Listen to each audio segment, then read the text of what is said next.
team that we probably should have been talking about for a little while now. I think Traden's nodding his head aggressively at me right now. The San Francisco Giants, the first team in the National League to reach 40 wins last week.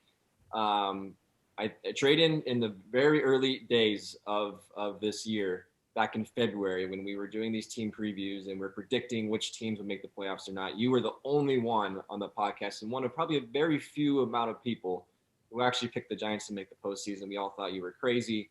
But here we are. We're approaching mid-June, and the Giants are in first place in a very competitive National League West division. As I mentioned, top in the National League overall. Is it finally time to take – it's not just a hot start anymore. Like, this team is a postseason team. They're contenders. Is it time to take the San Francisco Giants seriously? Yes. If you haven't, you're probably sitting behind in the standings there. I mean, that's kind of how it goes. They have a 91.4% chance of making the postseason. A 9-10, better than a 9-10. And they have a 10% chance to win the World Series. That seems a little crazy, but that's like 1,000 scenarios. I don't know how they math. I don't do that. Algorithmic shit. God. So words are hard. Yeah, you definitely need to take them seriously. I mean, look, this team is not the Dodgers or the Padres who have done their rebuild and are going for it.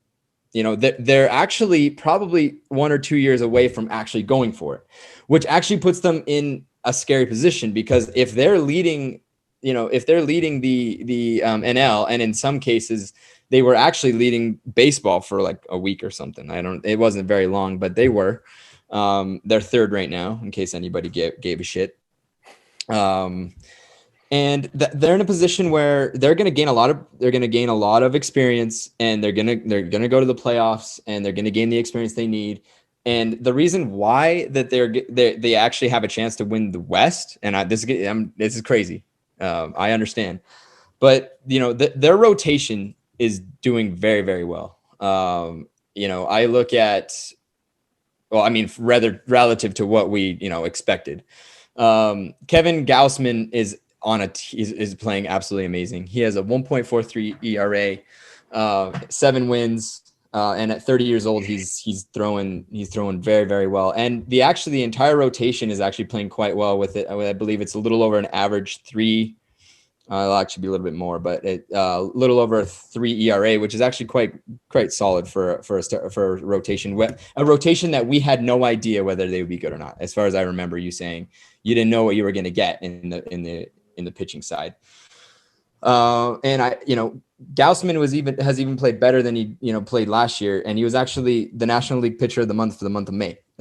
He's playing absolutely amazing, and the interesting thing is that they're winning baseball games, and they don't have elite.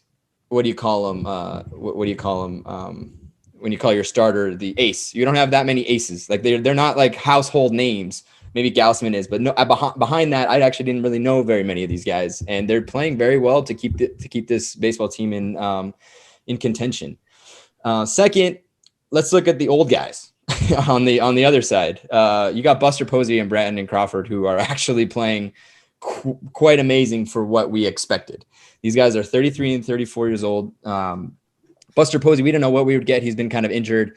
He backed out of last season and hasn't played meaningful baseball in a while, and he's actually playing very, very well. An OPS of .971, a batting average of .329 leads his team. Is behind Brandon Crawford. Excuse me. No, I'm sorry. His batting average is .329. So he is leading his team, and he's playing quite amazing.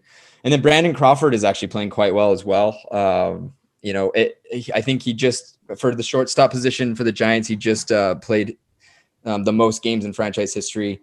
Everyone gave him a good, round of applause for that. And, he deserves it. He's playing very, very well as well. And when those guys can step up, and you're getting a little bit of the depth coming through the fray as well, and you have a little bit of depth to kind of back up those guys in case they, don't play a game, and you're still able to win, you're in good shape. And then I think the bullpen is going to get, hasn't been fantastic, but they're going to get better. And this guy, Tyler Rogers, his side slider thing is insane. And James is having nightmares because I played him in MLB The Show and I put him in and he had no idea what the fuck to do. And it's actually translating to real life because they don't know. You can't read that pitch, man. No, that pitch is ridiculous. Neither can they in real life, dude. I mean, I watched a compilation of what do they call it? A rising slider? Is that what it's called, Tyler? I don't know if you've seen it. Yeah, I mean it's coming from the side. It's a slider, but from a different angle. So. Like his hand is like inches from the ground, and it ends up on the top. Like it's absolutely insane. Yeah. And if he's able to close out games, and these guys are able to close out games, this team has a chance to turn some heads. Are they going to win the World Series? No. Do they have a chance to actually win the division? If they keep this up, yes. Obviously, they're in that position. I do think that the Dodgers and the Padres are probably going to figure it out pretty soon and take over the spot. I do firmly believe the Giants will make the playoffs, and they're going to need that experience because I do think that they're going to make some moves by trade deadline to kind of round out their bullpen a little bit, because I think that that's probably the weakest link right now. If they find some extra personnel to round that out, I think that they can make a little bit of a run and get the experience they need. And next year you're going to see a team that might be pretty dangerous, and we might have a three-headed monster. Well, we already kind of do, but they would be a definitive three-headed monster in the NL West. So yeah, take note, boy. Yeah, no, it's definitely I have been doubting this team since the beginning and just been giving them credit for a hot start. But, the last week or so, I've been like, all right, it's time to take this team seriously. As you mentioned, like Gausman, like no one's talking about this guy. And if it wasn't for Jacob deGrom having the inhuman season he's having, he would be front runner for Cy Young, like no question, but I don't know why he's not getting more attention.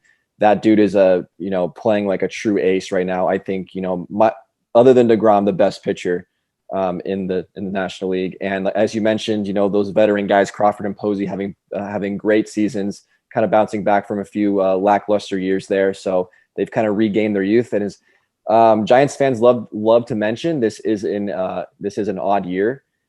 So when they went through those runs where they won 3 World Series in 5 years, they were all odd years. So Giants fans love to mention that. So you never know what could happen in an odd year when the Giants are playing well. Alex is shaking his head. Weren't they 3 even years? 2010, it was 12? Definitely the even years. 10, 12, 14. Yeah, 10, yeah, that's what I thought. And this is baseball guy Tyler, man. That's one is an odd number, I'm pretty sure. Fuck. Well, I fucked that up. I could have sworn they were odd years. Well, that's just it was always believe even. That's the slogan, bro. Believe in.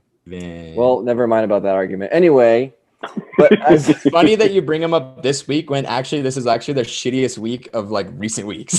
Yeah. Well, what's crazy about last week, and I'm gonna mention these in my power rankings, was in that 4-game series against the Nationals, they scored only 3 runs total, but they won 2 out of the 4 games, which is pretty insane. And I think that just goes to show how good their pitching has been. Yes. And right now, that's kind of what's carrying this team, along with some surprise bounce back years from some of their bats. So yeah, I mean, I agree. And for me, it makes the NL West super interesting because we all thought this was going to be a great battle between Dodgers and Padres, but here we go. Now it's Dodgers, Padres, and Giants, and it's going to be super fun to watch. James, Alex, wild card. Any NL West. Any thoughts on the Giants and that division? Yeah, I have a question for James. If the Giants win the division, but the Dodgers still beat the Padres by 10 or more games, what happens with our bet? I win the money. The bet was 10 or less than 10 games. So as long as the Dodgers win by more than 10 games, you get your $50. Okay, deal. There was no stipulation about winning the division. It was all about 10 games. Okay. Cool. I'm just checking. Yeah. Okay, but real fast, Tyler, you got to mention it the way it's ranked, man. You got to go Giants first, not last. It's Giants, Dodgers, Padres, not Dodgers, Padres, and Giants. Giants come first. They're at the top of there. Awesome, man. Give them the respect they need. Come on, bro. I don't know about that. I'm a Dodgers fan, so I'm going to mention the Dodgers first, always and forever. So sorry about it. I hope they lose every single game from this point forward. Ouch. Well, you wish that anyway, though. You wish that would be impressive. That would be quite the meltdown. Yeah.